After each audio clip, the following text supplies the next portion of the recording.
back to the vlog. Remember, like and subscribe. Follow me on all my social media platforms and remember to subscribe.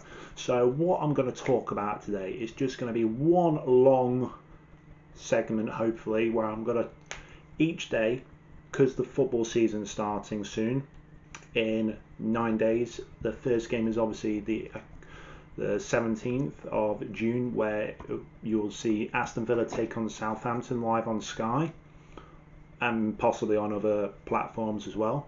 And later on after that game, you'll see Manchester City take on Arsenal. Obviously, I talked about them and how well they're doing in the previous vlog, which is 2 days ago. So this is what I'm probably going to do every day. I'm going to do like a daily football chat, talking about players that have been linked to a club and obviously previous rumours and previous possible transfers that could have gone on. So today I'm going to talk about, so we're going to start in the Premier League, so we're going to talk about Arsenal. Obviously they are the first team alphabetically, so that's how I'm going to do it. So the number one, which obviously has been talked about quite a lot, is Cristiano Ronaldo. Now, Cristiano Ronaldo, arguably, along with Lionel Messi, are two of the greatest players probably of all time. Maybe you can include maybe Pele as well. I don't think Maradona, he was a good player, but I don't think he's that class. I think those three, I mean, we're so lucky to witness two people in still our generation, and they're still going strong. Ronaldo's reaching 35, Messi only a couple of years behind him, and they're still banging the goals. They still look super fit. So obviously that's a potential one that Arsenal could have signed, and if that was the case, usually how many Premier Leagues would they win? And obviously the second one, as I've touched on, is Messi. Now, I do believe they tried to sign Messi as a 16-year-old or 15-year-old, but obviously he had quite a lot of good connections with Barcelona, so obviously chose Barcelona. I mean, it's gone down all right with him there, not gonna lie. And then obviously the third one, Ronaldinho. Sheesh, if they had these types of players, sheesh, how many? It wouldn't just be Premier Leagues they'll be winning European trophies. I mean, see, obviously I'm not an Arsenal fan, but looking at, I mean, a lot of Arsenal fans will agree, I think they're getting better at it, but the way they're negotiating deals for players, if they had a proper structure in place, like they're slowly getting there. They're slowly getting. I mean, it's good that some of the ex-players are coming back, who have been there, seen it, done it, worn the T-shirt. But I think obviously Gazidis ruined the club. I think Stan Kroenke's now decided to pump some money into the club, but taking him God knows how many years. I mean, obviously Arsene Wenger's now gone, so he's obviously not got his shield, as a lot of Arsenal fans would say. So I reckon it is getting better. I mean, they are signing some good players, but it's just finding the right balance. And then the one that I found most interesting is Zlatan Ibrahimovic. Now, they tried to sign Zlatan when he was 16-year-old from Malmo. He arrived in London and they gave him a trial, and obviously Zlatan being Zlatan, Zlatan thinks he's a god. So he declined the invitation, basically, so that's another one. Next one is Luis Suarez. Now this one's the funniest one I can think of. Liverpool, he was playing for Liverpool. It was after the whole biting scenario. I'm not sure if it was the World Cup one or when he bit Ivanovic. I'm not too sure which one it was. But it was during that period of time, and Liverpool were trying to, I think they were trying to offload him just so they didn't have all that bad publicity, but they kept him in the end. I mean, he turned out to be a fantastic player for Liverpool anyway, one of their best strikers. But I think you can't look past Ian Rush as their best striker.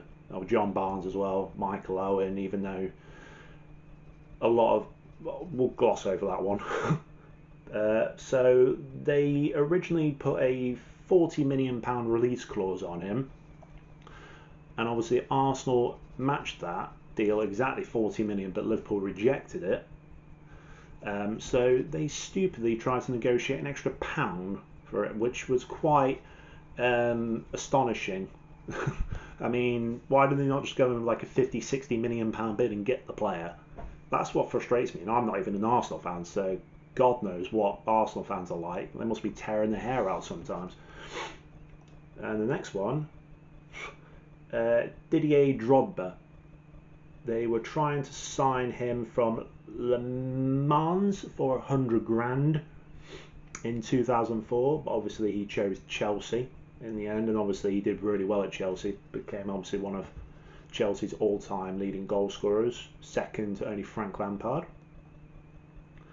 Another one is Yaya Toure. Obviously they could have signed him, but obviously they had the connection with Kolo Toure already being there, so I think Arsenal missed out on cheese. If Arsenal had half of these players, like I said, they'd win a lot more trophies.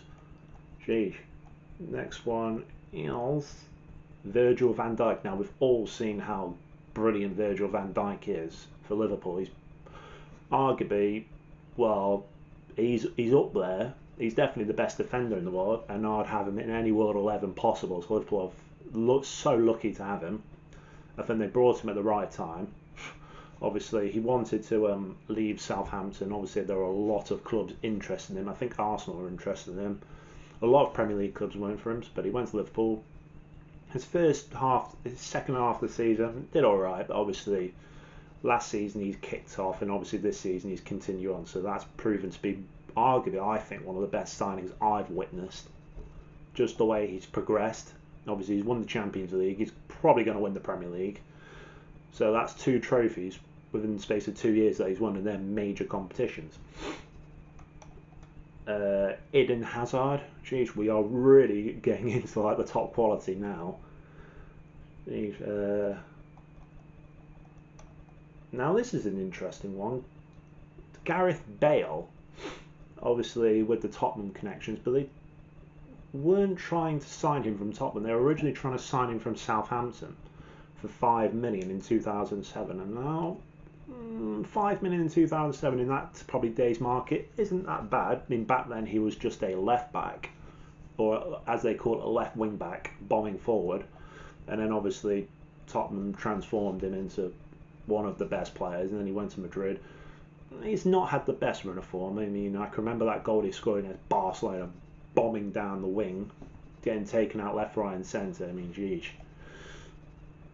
Obviously, he was looking to be a replacement for obviously Ashley Cole and Gael Clichy. So the next one is, of course, there was a whole rumour about Kylian Mbappe, and Arsenal were pretty close, I think, to sign. They weren't obviously trying to get Kylian Mbappe. I think they were trying to get Thomas Lemar as well. So that probably at that time showed Arsenal's intentions of going big in the market. But obviously, PSG got Mbappe in the end, and Atletico Madrid got Lemar. Obviously, they tried to get Buffon apparently. Obviously, but he was never going to leave Juventus at the time. I mean, he went to PSG for a year, won the league over there, then went back.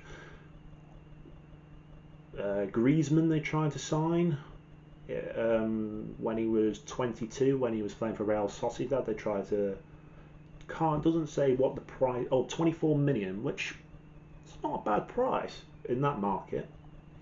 But this is where I think Arsenal fail. I think they're going too soft in the market. They need to go big, big and big. I mean, they've got Stan Kroenke, one of the richest owners in the world.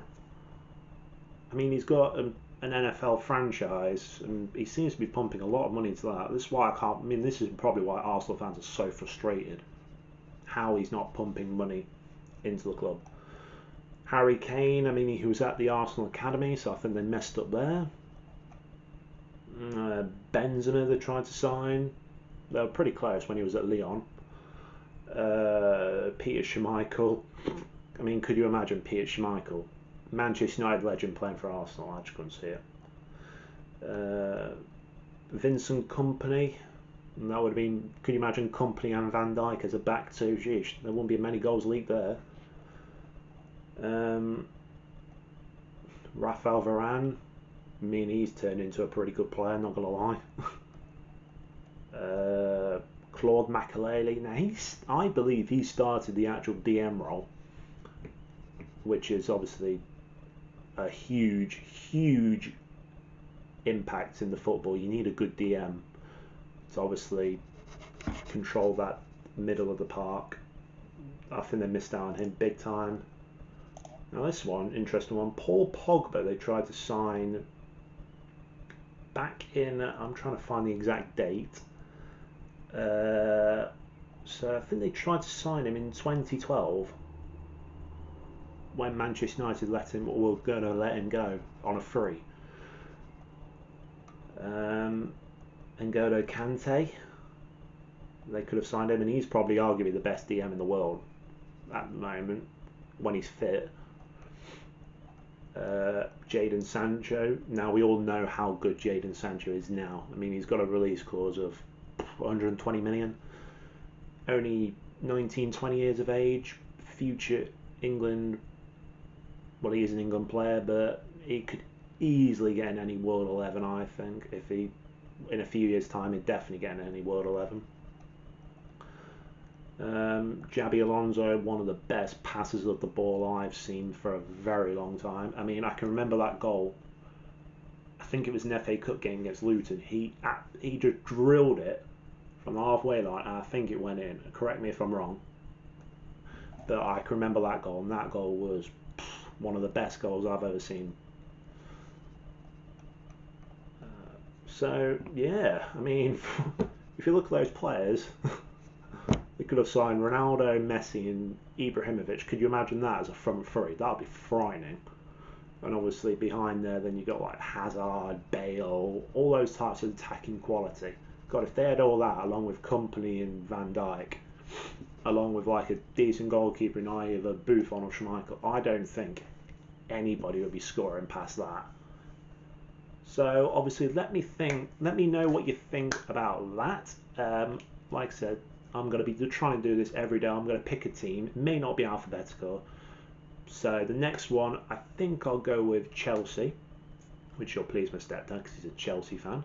And we'll go through their transfer rumours, who they could have signed in the past.